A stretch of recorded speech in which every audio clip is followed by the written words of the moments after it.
Hello बच्चों, कैसे हैं आप लोग। आशा करता हूं कि आप लोग बहुत अच्छे से पढ़ाई कर रहे होंगे और बहुत अच्छे होंगे। हमने ना क्लास 7th और 8th में आईआईटी फाउंडेशन जो फिज़िक्स का काइनेमेटिक्स है उसको करना शुरू किया था। तो मैंने सोचा कि बहुत अच्छा फीडबैक आ रहा है तो क्लास 9 का भी क्यों ना कर दूं इसी के साथ। तो आज हम क्लास 9 के काइनेमेटिक्स आईआईटी फाउंडेशन पियर्सन से लेवल 1 के क्वेश्चन को सॉल्व करेंगे। ठीक है, तो शुरू करते हैं। सबसे पहले आप अगर आपके पास ये एडिशन का हो, मेरे पास कौन सा एडिशन है मुझे याद नहीं है, लेकिन आप जो भी एडिशन हो यहाँ पे पेज नंबर 74 या 75 में आपको मिल जाएगा। ठीक है, लेवल 1 के क्वेश्चन को निकालें और शुरू करते हैं बनाना। चलिए, सबसे पहले कॉन्सेप्ट एप्लीकेशन लेवल 1 में डायरेक्शन फॉर क्वेश्चंस 1 to 7, 1 से लेकर 7 के क्वेश्चन को हम लोग सॉल्व करेंगे। ठीक है, इसमें क्वेश्चन है कि state whether the following statements are true और फॉल्स। किसको कहते हैं स्टेटमेंट्स? जिसमें ट्रू और फॉल्स की बात होती है। दो बात होती है, एक सेंटेंस और एक स्टेटमेंट। ऐसे सेंटेंस जिसमें ट्रू और फॉल्स की बात करते हैं उसको हम लोग स्टेटमेंट कहते हैं। जैसे हिंदी में इसको कथन कहते हैं। ऐसे वाक्य जिसमें सही और गलत की बात हम करें उसको हम कथन कहते हैं। ठीक है, तो वाक्य ही कथन है जिसमें सही और गलत की बात करते हैं। तो सबसे पहले जो क्वेश्चन है, फर्स्ट क्वेश्चन है कि a body moves with retardation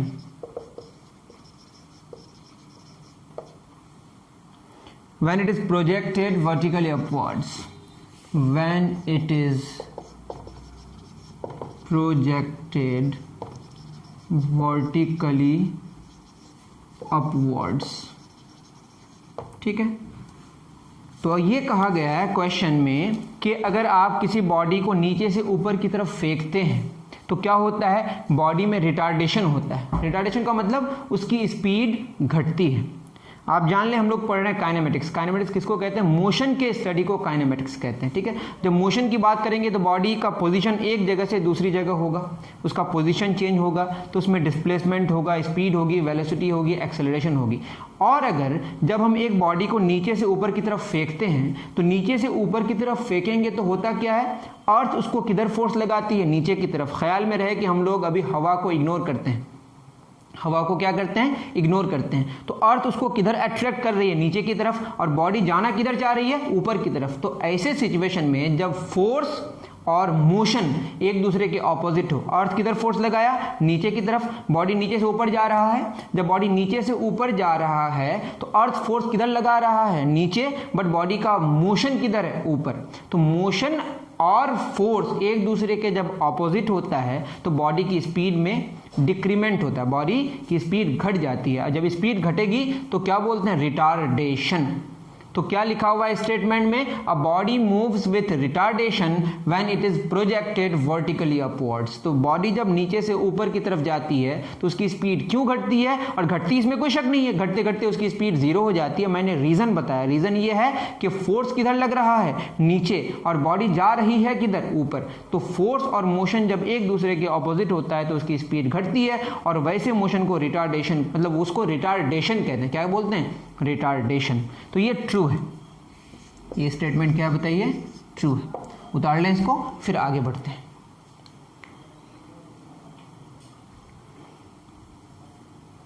तो इस क्वेश्चन से हमने जाना कि जब फोर्स और मोशन एक दूसरे के ऑपोजिट डायरेक्शन में होता है तो उसकी स्पीड घटती है, तो बोलते हैं कि वो रिटार्डेशन। क्या है वो? रिटार्डेशन। चलिए आगे बढ़ते हैं। दूसरे क्वेश्चन में बोला है a body is projected vertically up, is projected vertically up on reaching maximum height, on reaching maximum height its velocity becomes 0, its velocity becomes 0। तो वही सेम क्वेश्चन है, लेकिन इसमें कहा है कि जब बॉडी को आप नीचे से ऊपर की तरफ फेंकते हैं तो उसकी स्पीड घटेगी। तो घटने से क्या होगी? घटते घटते घटते घटते मैक्सिमम हाइट में उस स्पीड क्या हो जाएगी? 0। स्पीड मतलब यहाँ वेलोसिटी अभी सेम है, और 0 होने के बाद वापस फिर कहाँ आएगी? नीचे। ऐसा क्वेश्चन आता है कि क्या बॉडी पर फोर्स या एक्सेलरेशन हो सकता है और होने के बावजूद उसकी वेलोसिटी जीरो हो सकती है? हाँ हो सकती है। कब? जब बॉडी को नीचे से ऊपर की तरफ फेंकते हैं, ऊपर जब फेंकेंगे तो उसकी स्पीड घटते घटते लास्ट में जाके जीरो हो जाती है, लेकिन उस सिचुएशन में भी, उस इंस्टेंट में भी फोर्स लगता है, मतलब एक्सेलरेशन होता है। मेरी बात समझ आ रही है? जब बॉडी नीचे से ऊपर जाती है तो उसकी स्पीड, उसकी वेलोसिटी घटते घटते लास्ट में क्या हो जाती है? मैक्सिमम हाइट में जीरो हो जाती है, फिर वापस वो आती है। याद रहे कि अभी वर्टिकली अपवर्ड और वर्टिकली डाउनवर्ड की बात करते हैं, और जब वापस नीचे आती है तो उसकी स्पीड बढ़ती है। स्पीड बढ़ने का मतलब उधर ही फोर्स है, नीचे ही फोर्स है और मोशन भी नीचे ही है। तो जिधर फोर्स हो उधर ही मोशन हो तो उसकी स्पीड क्या होगी? बढ़ेगी। और जिधर फोर्स हो उसके ऑपोजिट डायरेक्शन में मोशन हो तो स्पीड क्या होगी? घटेगी। और जब बॉडी को नीचे से ऊपर की तरफ फेंकते स्पीड घटती है, घटते घटते मैक्सिमम हाइट में स्पीड क्या हो जाती है? जीरो। वेलोसिटी क्या हो जाती है? जीरो। लेकिन एक्सेलरेशन जीरो नहीं होती है। एक्सेलरेशन में क्या होती है? स्पीड का चेंज होता है, वेलोसिटी का चेंज होता है। मेरी बात समझ आ रही है? करें नोट डाउन। और आपको अगर ज़्यादा समझना है तो मेरे मोशन के लेक्चर को देख सकते हैं। मोशन क्लास 9 अकबर क्लासेस आप अगर टाइप कीजिएगा यूट्यूब में तो आपको लेक्चर्स मिल जाएंगे। ठीक है, चलिए इसको उतार लें। ये क्या है बताइए? जब बॉडी को नीचे से ऊपर की तरफ फेंकते हैं तो उसकी स्पीड घटते घटते लास्ट में क्या हो जाए? जीरो। बिल्कुल ट्रू है, ठीक है ना? A body is projected vertically up on reaching maximum height, its velocity becomes zero. कोई शक इसमें नहीं है। करें नोट डाउन।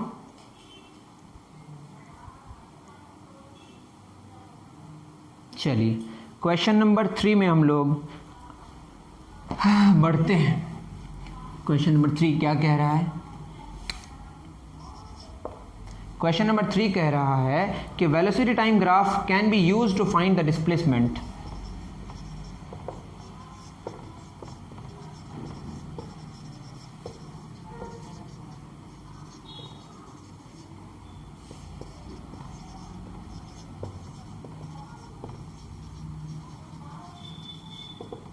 देखिए मैं इसको एक बहुत ही बेसिक सा ग्राफ बना के आपको बताता हूं कि वेलोसिटी टाइम ग्राफ का इस्तेमाल क्या है। ये टाइम है और ये वेलोसिटी है। तो मान लेते हैं कि आपकी वेलोसिटी 5 मीटर पर सेकेंड है। बिल्कुल सिंपल सी बात है, और ये कांस्टेंट वेलोसिटी है, चेंज नहीं हो रही है। और मानते हैं कि मैं 0 सेकेंड से ही शुरू किया देखना, और ये 5 सेकेंड्स हैं, ठीक है। तो इससे क्या पता चला? एक बात तो ये है कि जो ग्राफ है, the graph is velocity versus time. और क्या है कि वेलोसिटी उसकी 5 मीटर पर सेकंड है, जो टाइम के साथ चेंज नहीं कर रही है। और कितने टाइम तक उसकी स्पीड 5 मीटर पर सेकंड है, उसकी वेलोसिटी 5 मीटर पर सेकंड है? 5 सेकंड्स तक। तो आप बताइए 1 सेकंड में 5 मीटर चला, 1 सेकंड में कितना चला? सिंपल सी बात है, आपको ज़्यादा समझना नहीं है। तो 5 सेकंड्स में कितना चलेगा? 5 गुना 5 मतलब क्या हो गया? 25 मीटर। यही उसका क्या है? डिस्प्लेसमेंट। क्या है इसका? डिस्प्लेसमेंट है। लेकिन आप ऐसे भी तो जान सकते हैं, इसका अगर हम क्या निकालें? एरिया निकालें, तो ये क्या होगा? 5, और ये भी क्या है? 5। 5 इंटू 5 क्या हो जाएगा इसका एरिया? 25 मीटर। इसका मतलब आपने क्या जाना कि वेलोसिटी टाइम ग्राफ से जो हम एरिया निकालते हैं, व्हाट डज दैट गिव? वो देता है डिस्प्लेसमेंट। मतलब वेलोसिटी टाइम ग्राफ से हम लोग डिस्प्लेसमेंट निकाल सकते हैं। ये मैंने कांस्टेंट वेलोसिटी की बात किया है, आप वेरिएबल वेलोसिटी के बारे में भी डिस्कशन कर सकते हैं, लेकिन उस पर अभी मैं बात नहीं कर रहा। लेकिन इतनी बात तो ज़रूर है कि वेलोसिटी टाइम ग्राफ का इस्तेमाल आप डिस्प्लेसमेंट निकालने के लिए कर सकते हैं, इसमें कोई शक नहीं है। मैं एक एग्जाम्पल ले लिया, दैट मीन्स ये क्या है? ट्रू है।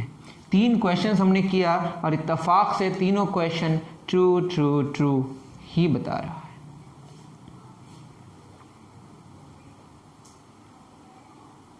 चलें, क्वेश्चन नंबर 3 तक हो गया। अब हम लोग बात करेंगे क्वेश्चन नंबर 4 की।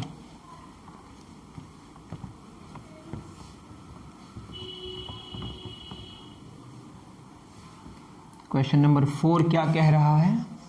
क्वेश्चन नंबर 4 कह रहा है, if a body moves with constant velocity, if a body moves with constant velocity, its displacement depends on the square of time. Its displacement depends on the square of time. ठीक है, इसके लिए आपको 3 equations of motion जानने पड़ेंगे। अगर आपको इसका प्रूफ जानना है तो आप यूट्यूब में मेरा लेक्चर ढूंढ सकते हैं, equations of motion Akbar classes कह के, वरना अगर जानते हैं तो अच्छी बात है। 3 इक्वेशन आप जानते हैं। यूनिफॉर्मली एक्सेलरेटेड मोशन, मतलब ये कि एक्सेलरेशन यूनिफॉर्म हो तो पहला इक्वेशन है v is equal to u plus a t, s is equal to u t plus half a t square and v square is equal to u square plus 2as। S क्या है, displacement T क्या है, time taken v क्या है, velocity u क्या है, initial velocity v क्या है, फाइनल वेलोसिटी s क्या है, डिस्प्लेसमेंट, ये आप जानते हैं। नहीं जानते हैं तो आप लेक्चर्स अटेंड कर लें। तो body moves with constant velocity, velocity उसकी चेंज नहीं हो रही है, और जब वेलोसिटी ही चेंज नहीं हो रही है तो एक्सेलरेशन क्या होगा बताइए, 0। तो कांस्टेंट वेलोसिटी का मतलब कि वेलोसिटी चेंज नहीं हो रही है, और एक्सेलरेशन का क्या फार्मूला है, चेंज इन वेलोसिटी बटे टाइम टेकन। जब वेलोसिटी चेंज नहीं होगा तो चेंज इन वेलोसिटी कितना होगा, 0, तो एक्सेलरेशन 0। एक्सेलरेशन 0 का मतलब ये कि अगर मैं s निकालूं तो s बराबर हो जाएगा you t plus half acceleration 0 into T square, ठीक, तो 0 हो गया, तो s बराबर यू टी, और यू इनिशियल वेलोसिटी तो कांस्टेंट होता है, तो s प्रोपोर्शनल किसका हो जाएगा, t का। तो स्क्वायर ऑफ टाइम नहीं आया, क्या आया, टाइम के प्रोपोर्शनल आया, क्योंकि एक्सेलरेशन हमारा क्या हो गया, 0 आ गया। जब एक्सेलरेशन 0 होगा तो जो डिस्प्लेसमेंट है वो टाइम के डायरेक्टली प्रोपोर्शनल होगा, मतलब टाइम पर डिपेंड करेगा, टाइम के स्क्वायर पर डिपेंड नहीं करेगा। ये तब होता है जब इनिशियल वेलोसिटी 0 होती और एक्सेलरेशन यूनिफॉर्म होता, तो एस प्रोपोर्शनल टी स्क्वायर होता है। यहाँ तो वेलोसिटी चेंज ही नहीं हो रही है, तो एक्सेलरेशन कांस्टेंट जरूर है बट 0 है, और 0 है तो वो टाइम पर डिपेंड करेगा, टाइम के स्क्वायर पर डिपेंड नहीं करेगा। आशा करता हूँ कि आपको ये बात समझ आई होगी। ओके, नेक्स्ट क्वेश्चन की तरफ बढ़ेंगे, इसको आप कॉपी करें।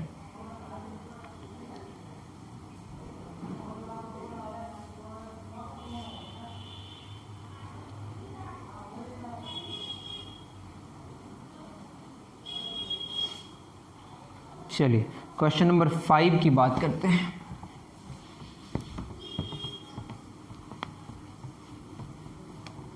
Question number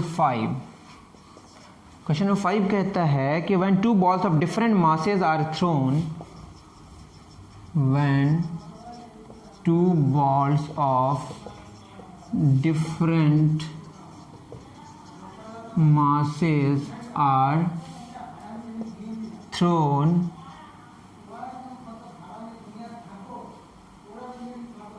vertically upwards with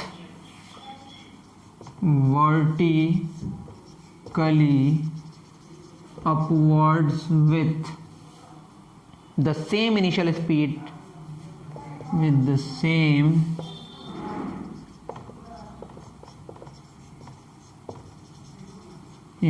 speed, the heavier body rises to greater,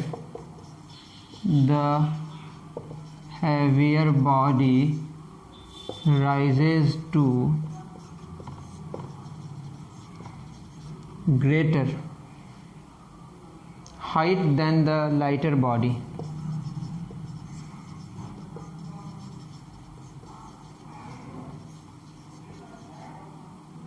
question में कहा है, वैसे ऐसा होता नहीं है, फॉल्स है ये, लेकिन मैं समझा देता हूँ। वो क्या बोला है कि अलग अलग बॉडी है। हम याद रहे कि अभी हम लोग जितनी सारी बातें करेंगे ज़्यादा हाइट तक लेके नहीं जाएंगे, और एक्सेलरेशन को कांस्टेंट मान के बात करेंगे। जो एक्सेलरेशन ड्यू टू ग्रेविटी है, जिसको हम जी कहते हैं, उसको क्या मानेंगे, कांस्टेंट मान के बात करेंगे। तो 8-10 किलोमीटर के बाद उसके वैल्यू में एक चेंज आता है लगभग में, लेकिन अभी मानेंगे कि इसके वैल्यू में इतना चेंज नहीं आएगा जितना ऊपर फेंकेंगे, और हवा को इग्नोर करके बात करेंगे, और जी को कांस्टेंट मान के बात करेंगे। ठीक है, ये सारी बातें हैं। तो हमने क्या बोला कि कौन ज़्यादा ऊपर जाएगा, सेम स्पीड से फेंक रहे हैं। तो अगर मैं लिखूँ v square is equal to क्या होता है, u square plus 2as।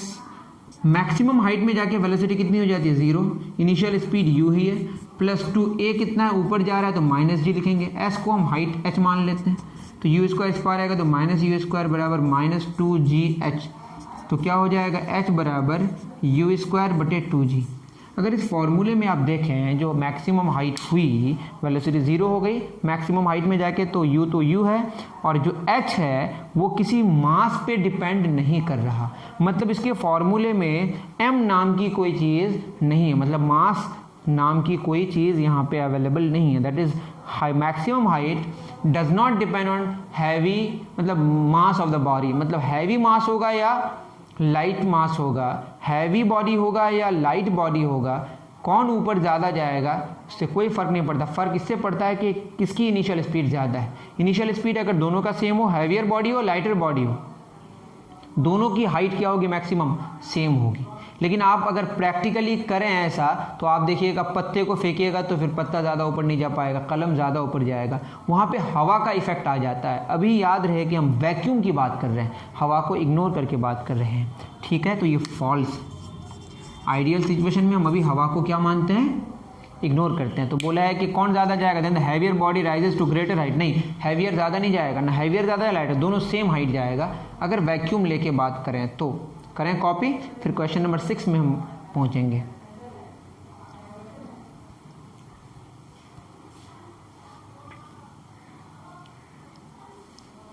Question number 6 क्या कह रहा है,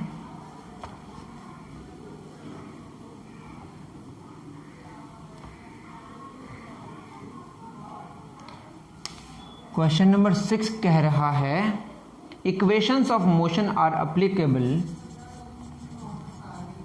इक्वेशंस ऑफ मोशन आर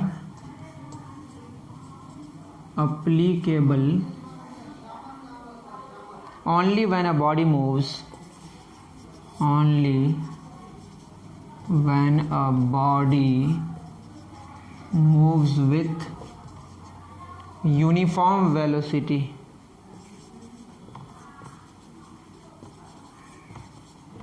जो इक्वेशन ऑफ मोशन हमने लिखा था अभी, v is equal to u plus a t, s is equal to u t plus half a t square,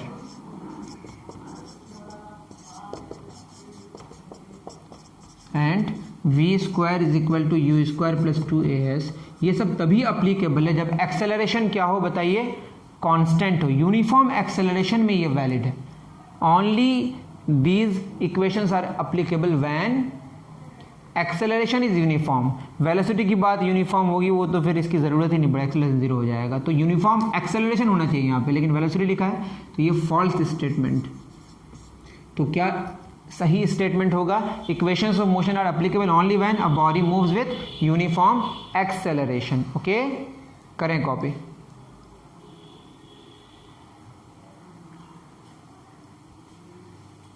चलिए क्वेश्चन नंबर 6, ये सेकंड लास्ट था ट्रू और false का। तो ट्रू और फॉल्स का लास्ट क्वेश्चन हम लोग करने जा रहे हैं।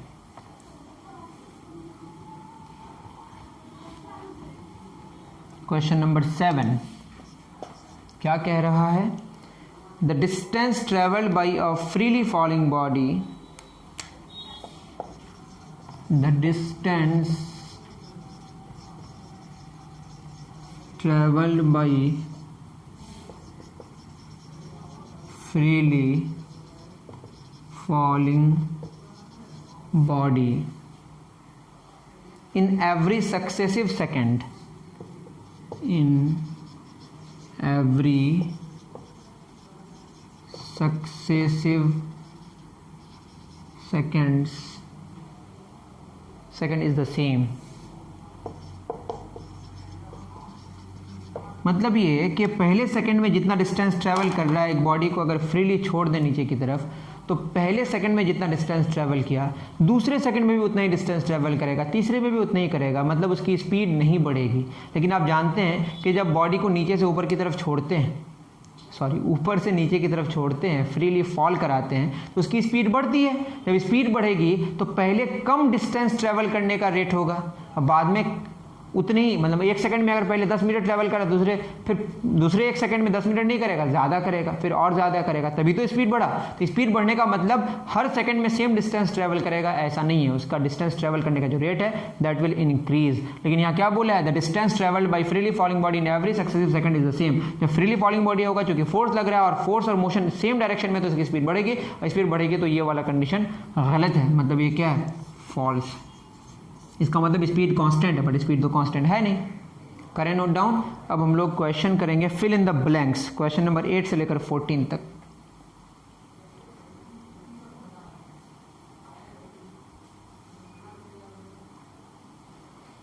चलिए अब फिल इन द ब्लैंक्स लिख लें। क्वेश्चन नंबर 8 क्या कह रहा है? क्वेश्चन नंबर 8 कह रहा है the ratio of velocities acquired by a freely falling body, the ratio of velocities acquired by freely falling body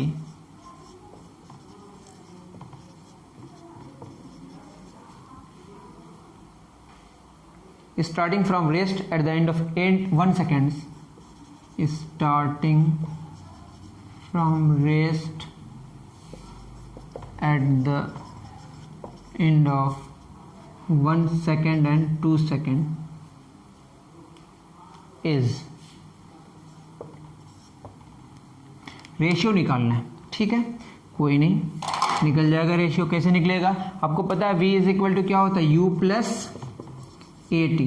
तो v1 बटे v2, बताइए u 0 प्लस ए टी, ए तो g हो जाएगा। ठीक है ना, नीचे एक्सेलरेशन है, माइनस जी लिख सकते हैं, ऊपर को पॉजिटिव तो नीचे को नेगेटिव मान सकते हैं, लेकिन कोई फायदा नहीं है, माइनस सब कैंसिल ही हो जाएगा। t टाइम क्या हो जाएगा बताइए, g टाइम पहला 1 सेकेंड, दूसरा 0 प्लस जी इंटू 2 सेकेंड्स। तो सिंपल सा है, 0 प्लस जी तो g1, g बटे 2g, जी कैंसिल, तो क्या आ जाएगा 1:2। सिंपल सा क्वेश्चन था, बहुत बड़ी बात नहीं थी। ठीक है, आशा करता हूँ कि ये आपको समझ आ गया। v is you plus a T, you तो 0 है, और ए टी मतलब फर्स्ट सेकंड के लिए, मतलब वो 1 सेकेंड्स के लिए 1 इंटू जी, 2 सेकेंड 2 इंटू जी, रेशियो निकल के आ गया, जी कैंसिल 1:2।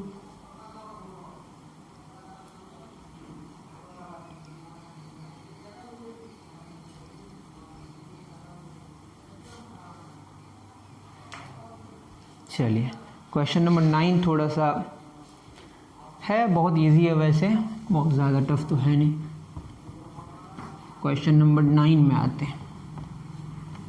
क्वेश्चन नंबर 9 क्या कहता है? If a stone is thrown vertically up, if a stone is thrown vertically up and it is caught after time t seconds, and it is caught after time t seconds, then the maximum height reached by it is, then the maximum height reached by it is। कैसे निकलेगा बताइए? एक stone है जिसको किधर फेंका गया, ऊपर की तरफ फेंका गया, और बोला है कि t सेकंड्स के बाद आप पकड़े। अब बताइए, ये बात आप याद रख लें, अभी नहीं जानते हैं तो, कि जितना टाइम ऊपर जाने के लिए लगता है उतना टाइम नीचे आने के लिए लगता है। मतलब अगर t सेकंड्स के बाद पकड़ा गया तो t/2 सेकंड में वो ऊपर गया होगा, फिर t/2 सेकंड में नीचे आया होगा। तो ऊपर जाने में कितना टाइम लगा होगा, t बचे 2 सेकेंड्स, t/2 सेकेंड्स, और नीचे आने में कितना टाइम लगा होगा, t/2 सेकेंड्स। तो एक बात समझ आ गई, मैक्सिमम हाइट निकालना है तो हमें फॉर्मूला पता है ना, v is equal to u plus a t. Maximum height में v क्या हो जाएगी, 0, u कितनी है बताइए, u है प्लस ए टी, ए को माइनस जी लेते हैं क्योंकि ऊपर पॉजिटिव माने हैं, u पॉजिटिव तो नीचे वाला नेगेटिव, एक्सेलरेशन नीचे की बात कर रहे हैं तो t, तो क्या हो जाएगा, u is equal to g t, और हमें पता है s is equal to u t plus half a t square. तो क्या हो जाएगा, u तो हो जाएगा जी टी, है ना, कौन सा इस्तेमाल कर रहे हैं हम लोग, V square U square, maximum height मांगा है ना, यहाँ से भी निकल जाना चाहिए, G T into T plus half A कितना हो जाएगा, जी टी इंटू टी, तो टी नहीं होगा, टी तो t/2 होगा। मैं फिर यहाँ पे गलत किया, क्योंकि मैंने क्या बोला कि नीचे से ऊपर तक जाने में आधा टाइम लगेगा, आधा टाइम ऊपर से नीचे में, क्योंकि टोटल कितना टाइम लगा, t सेकंड्स के बाद वो पकड़ लिया है, तो ऊपर जाने में t/2 सेकंड्स लगा है, तो नीचे आने में भी t/2 सेकंड्स लगा है, तो यहाँ कितना हो जाएगा, t/2, तो ये होगा gt/2। ठीक है, तो ये हो गया हमारा u t, v square is equal to u square plus 2s, उससे भी निकल के आ जाएगा, v square is equal to u square plus 2as, तो क्या हो जाएगा, v0 स्क्वायर यू कितना, gt/2 का होल स्क्वायर प्लस 2 माइनस जी इंटू हाइट मैक्सिमम h मान लेते हैं, ये हो जाएगा GT square by 4, GT square by 4 minus में आ जाएगा -2GH। तो H कितना हो जाएगा बताइए, GT स्क्वायर बाई ये जी कैंसिल हो जाएगा, ये जी स्क्वायर होगा, एक जी कैंसिल हो जाएगा, तो ये हो जाएगा GT स्क्वायर ओवर 4 2 8। तो ये आपका H बराबर आ गया। सिंपल सा मैं फिर कह रहा हूँ कि वो जब बॉल को फेंका तो कितने सेकंड्स के बाद उसके हाथ में आया, उसके हाथ में t सेकंड्स के बाद आया। तो आधा टाइम t/2 सेकंड्स ऊपर जाने में लगा होगा और t/2 सेकंड्स नीचे आने में लगा होगा। नीचे से ऊपर जाया तो सबसे मैक्सिमम हाइट में जाएगी, उसकी वेलोसिटी 0 हो गई होगी। तो क्या होगा, v बराबर u प्लस टी, तो 0 यहाँ से आपका u निकल के आएगा, v square plus u square plus 2s में u हमने पुट कर दिया, वहाँ से h निकल के आ गया। h कितना आ गया, GT स्क्वायर डिवाइडेड बाई 8। करें नोट डाउन, फिर हम लोग आगे बढ़ते हैं।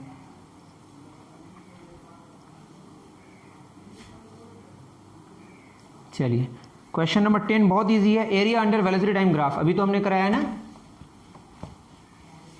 Area under velocity time graph क्या देता है, डिस्प्लेसमेंट। क्वेश्चन नंबर 10 लिखने की जरूरत नहीं है, तब भी मैं करा दे रहा हूं। Area under velocity time graph gives, अभी कराया ना, क्या आएगा बताइए। वीटी ग्राफ का जो एरिया है वो क्या देगा, डिस्प्लेसमेंट देगा। क्या देगा, डिस्प्लेसमेंट। बहुत easy.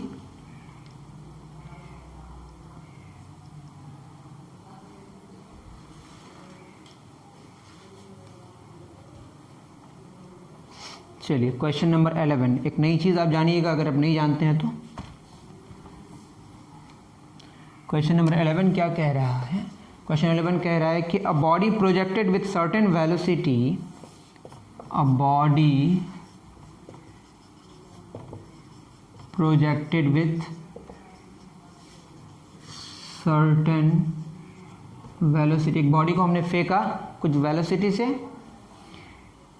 Making an angle other than 90 degree, making an angle other than 90 degree, obliquely बोलते हैं शायद इसको, to horizontal is known as, to horizontal is known as. तो क्वेश्चन में क्या बोला है,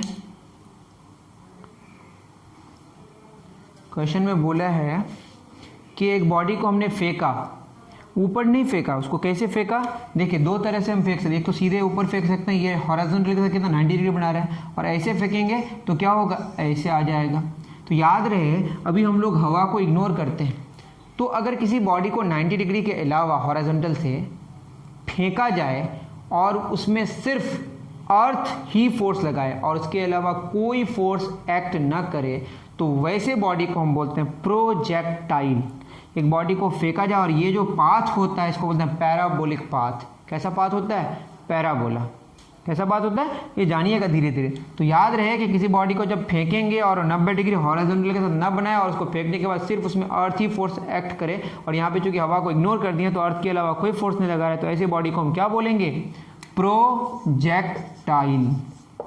तो उस बॉडी का नाम ही क्या है, प्रोजेक्टाइल। अगर उसको फेंका जाए 90 डिग्री हॉरिजॉन्टल के साथ एंगल बने, उसको छोड़कर किसी भी एंगल में फेंका जाए और उसमें अर्थ के ग्रेविटी के अलावा कोई फोर्स एक्ट न करे, तो ऐसे बॉडी को हम कहते हैं प्रोजेक्टाइल।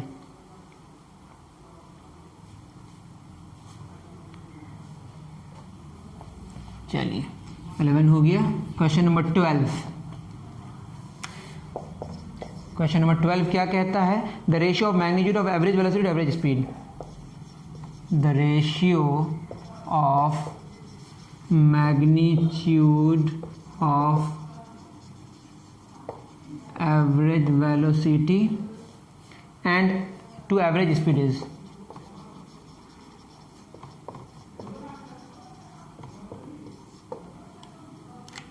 देखिए तो क्या होता है, आप जान लेते हैं ना कि टोटल जो पाथ होता है लेंथ का, टोटल लेंथ होता है जो पाथ का, उसको हम डिस्टेंस कवर्ड बोलते हैं, और डायरेक्ट वाले को डिस्प्लेसमेंट बोलते हैं। तो कौन ज़्यादा होता है बताइए, डिस्टेंस ज़्यादा होता है किससे, डिस्प्लेसमेंट्स के मैग्नीट्यूड से डिस्टेंस ज़्यादा होता है। और बराबर कब होता है, जब स्ट्रेट लाइन पाथ होता है।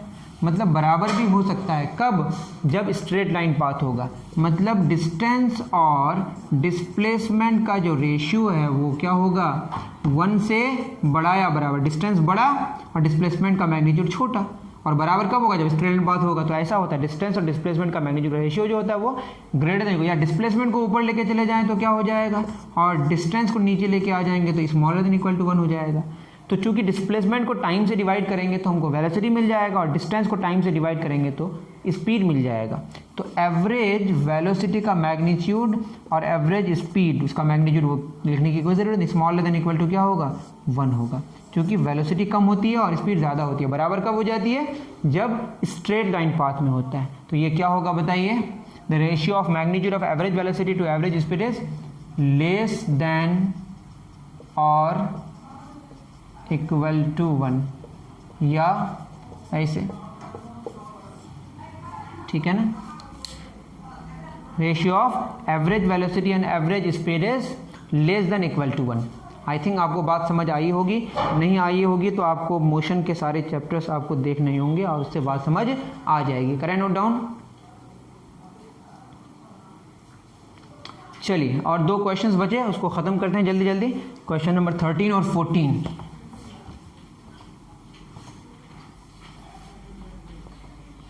क्वेश्चन नंबर 13 क्या होता है, क्या कह रहा है? The directions of both displacement and average velocity, the directions of both displacement and average velocity are. देखिए, डिस्प्लेसमेंट होता क्या है? डिस्प्लेसमेंट होता है change in position, final position minus initial position. तो जिधर पोजीशन का चेंज होगा उसी डायरेक्शन में क्या होगा? डिस्प्लेसमेंट होगा। लेकिन जिधर पोजीशन होगा उधर ही डिस्प्लेसमेंट होगा, ये ज़रूरी नहीं है। जैसे मैं बोलूँ वेलोसिटी क्या होता है बताइए? वेलोसिटी होता है डिस्प्लेसमेंट बटे टाइम टेकन, ठीक है ना? अब बताइए, जिस डायरेक्शन में डिस्प्लेसमेंट होगा उसी डायरेक्शन में वेलोसिटी होगा। लेकिन एक्सेलरेशन का क्या फॉर्मूला है बताइए? चेंज इन वेलोसिटी बटे टाइम टेकन। तो एक्सेलरेशन किधर होगा? जिधर वेलोसिटी का चेंज होगा उधर ही एक्सेलरेशन होगा। जिधर वेलोसिटी का चेंज होगा, वेलोसिटी और एक्सेलरेशन का डायरेक्शन सेम नहीं होगा। जिधर वेलोसिटी का चेंज होगा उधर एक्सेलरेशन का डायरेक्शन होगा। जैसे बॉडी को नीचे से ऊपर की तरफ फेंका तो उसकी स्पीड क्या होती है? घटती है। तो वेलोसिटी तो ऊपर है, वेलोसिटी तो ऊपर है, लेकिन उसका वेलोसिटी चूंकि घटेगा तो उसका चेंज इन वेलोसिटी नेगेटिव में आएगा। नेगेटिव का मतलब उसका चेंज इन वेलोसिटी किधर आएगा? नीचे। बट वेलोसिटी किधर है? ऊपर। बट चेंज इन वेलोसिटी किधर है? नीचे। ये बात आपको समझना है तो वही आपको करना पड़ेगा। आपको याद रखना है कि अभी देखिए वेलोसिटी और डिस्प्लेसमेंट का डायरेक्शन सेम, इसमें कोई शक नहीं है। चलिए, question number 14। Dash is produced in a body whenever there is a change in velocity. ये लास्ट क्वेश्चन आप खुद कर लीजिएगा। जब भी वेलोसिटी का चेंज होगा तो क्या प्रोड्यूस होगा? एक्सेलरेशन। तो लास्ट 14 नंबर आप खुद कर लीजिएगा। लिखा है dash is produced in a body whenever there is a change in its velocity. तो जब भी किसी बॉडी में वेलोसिटी का चेंज होगा तो उसमें क्या प्रोड्यूस होगा? Acceleration. That is very easy. Okay, अभी के लिए इतना ही, दीजिए इजाज़त। थैंक यू वेरी मच मेरे प्यारे बच्चों।